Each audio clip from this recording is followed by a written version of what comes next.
વહેલી સવારથી જ સુરતમાં ધોધમાર વરસાદ પડી રહ્યો છે, ત્યારે વરસાદના પગલે સુરત શહેરમાં મહાનગરપાલિકાની જે પ્રી મોન્સૂન કામગીરીની પોલ છતી થઈ છે.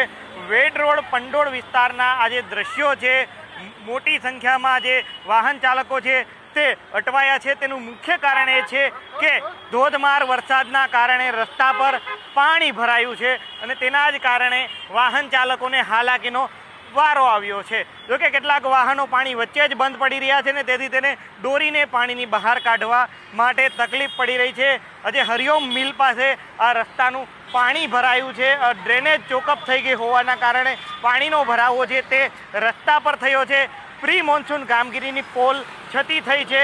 સુરત મહાનગરપાલિકા દ્વારા ચોમાસા પહેલાં જ દાવાઓ કરવામાં આવતા હતા કે અમે પ્રી મોન્સૂન કામગીરી કરી છે, પાણી કોઈ જગ્યા પર ભરાશે નહીં. પરંતુ આ વાસ્તવિકતા એ છે કે જમીન લેવલ પર કોઈ કામ થયું ન હોય, માત્ર કાગળ પર જ કામ થયું હોય તેવું સ્પષ્ટપણે દેખાઈ રહ્યું છે.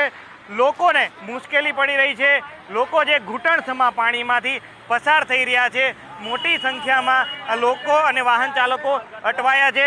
લોકો સાથે વાત કરીશું. કેટલી તકલીફ પડે છે? બહુ તકલીફ પડે છે. અહીંયા તો ઘૂંટણ સુધી પાણી ભરાયેલા છે. અહીંયા હરિઓમ મિલની પાસે કમર સુધી ક્યારથી પાણી ભરાયું છે? એ 1 કલાક દોઢ બે કલાક થઈ ગયા છે. કાકા કેટલી તકલીફ પડે? અરે બહુ તકલીફ છે. ગટર લાઈન સાફ કરાવવા પબ્લિકને, બધી પબ્લિકને તકલીફ છે. ચોમાસા પહેલા ગટર સાફ થઈ હતી? હા, સાફ થઈ હતી. પણ આ કચરાના લીધે આ બધી ગટરો સાફ થતી નથી. હવે એસએમજીને બોલાવો, બધું સાફ કરાવો. કેટલી તકલીફ પડે છે? તકલીફ બહુ પડે છે. હમણાં ગુઠાણ રોડ ગાડી બાડી બધું બંધ પડી જાય છે. કેટલા લોકો અટવાયા છે? બહુ અટવાય, પબ્લિકો પૂરી અટવાઈ ગઈ છે. આ જો ગાડી બંધ થઈ છે. જો તમે કેમેરો મારો બધી ગાડીઓ. ચોક્કસથી વાહન ચાલકોને પણ હાલાકીનો સામનો કરવો પડી રહ્યો છે. એટલે સ્પષ્ટપણે કહી શકાય કે લોકોને હાલ અટવાવાનો વારો આવ્યો છે. વાહનો છે તે પાણી વચ્ચે જ બંધ પડી રહ્યા છે અને તેના કારણે લોકો પણ અહીં અટવાઈ ગયા છે, હાલાકીનો સામનો કરી રહ્યા છે. સ્પષ્ટપણે આજે જોઈ શકો છો સીધા દ્રશ્યો છે.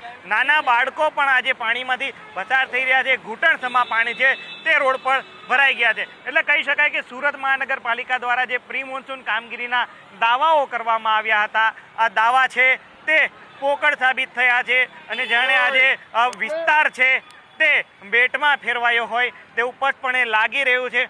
જ્યાં જુઓ ત્યાં પાણી જ પાણી દેખાઈ રહ્યું છે. એટલે પૂર જેવી પરિસ્થિતિ હોય તે પ્રકારના દ્રશ્યો હાલ થોડા જ વરસાદમાં સુરતમાં સામે આવ્યા છે. અને કતારગામ વિસ્તાર છે ત્યાં આ જ પ્રકારની પરિસ્થિતિ સિંગણપોર સુધી છે, જેથી કરીને વાહન વ્યવહાર પણ ખોરવાયો છે અને વાહન ચાલકોને પણ હાલાકી પડી રહી છે. ત્યારે સુરત મહાનગરપાલિકા હવે પાણી નિકાલની કઈ પ્રકારની વ્યવસ્થા કરે છે તે હવે જોવું રહ્યું. કેમેરા પર્સન દેવાંગ રાણા સાથે મિત્રુપા ન્યૂઝ કેપિટલ સુરત.